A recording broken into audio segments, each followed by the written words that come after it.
Right, welcome to the Random Fandom with me, Danny Danger.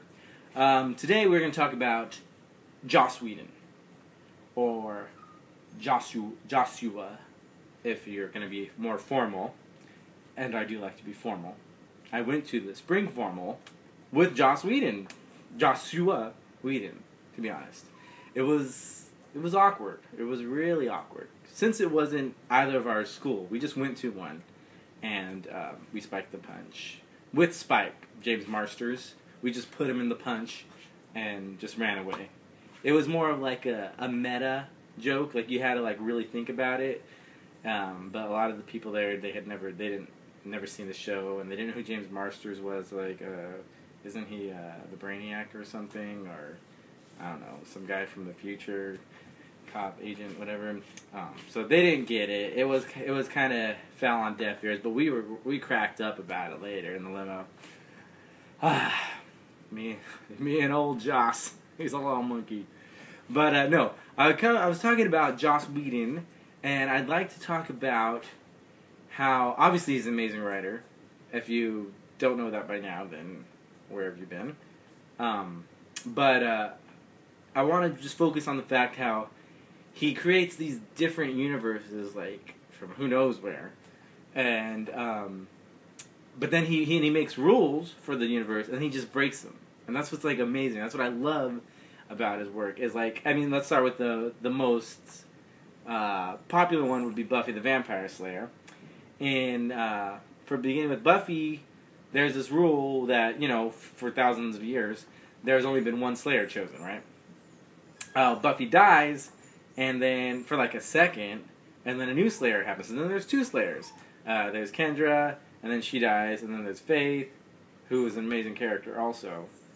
And so there's that rule broken, and then it makes like amazing stories because like in the Frey comic book, so like okay, Slayers are born with the past memories of other Slayers, and then the strength of a demon or something like that.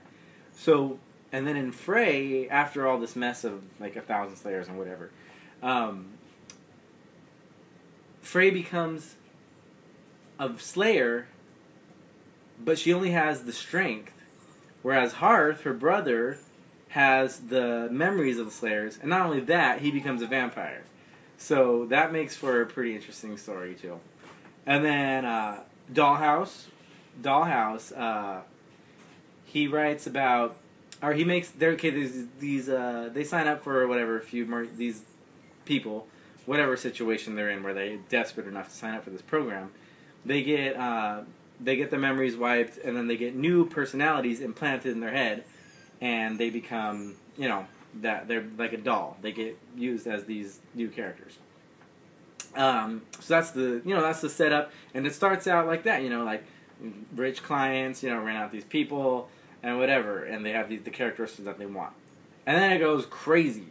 Turns out that one of the dolls can remember everything, and then there's another one who's like has them all in his head, but he put them there or something like that. I forget exactly how Alpha works. But whatever, there's just all this like crazy stuff happening because of this rule that was made that the dolls can't remember, and then they're broken. So like he sets it up, he makes it like a hard rule, and then breaks it, and that's I think pretty amazing. It's a pretty if you go through his other works, you'll probably catch on. You'll probably notice it.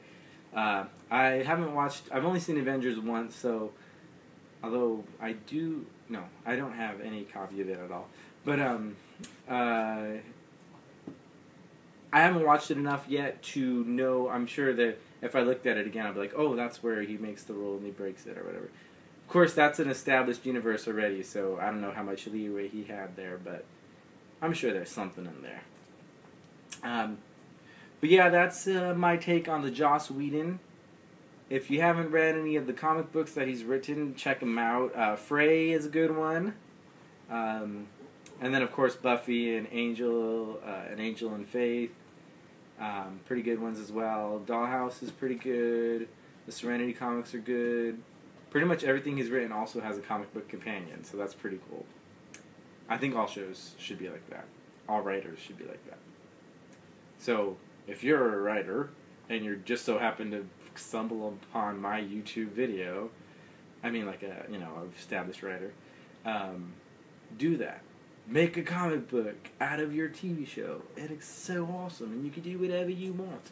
Even if the actors aren't available to reprise their roles, they can do it in the comic book, because whatever, we'll just draw them. It'll be great. So, yeah, that's how it works in the Joss Whedon world. So, that's it for today. Yeah. TTYL. That means talk to you later. In letter language.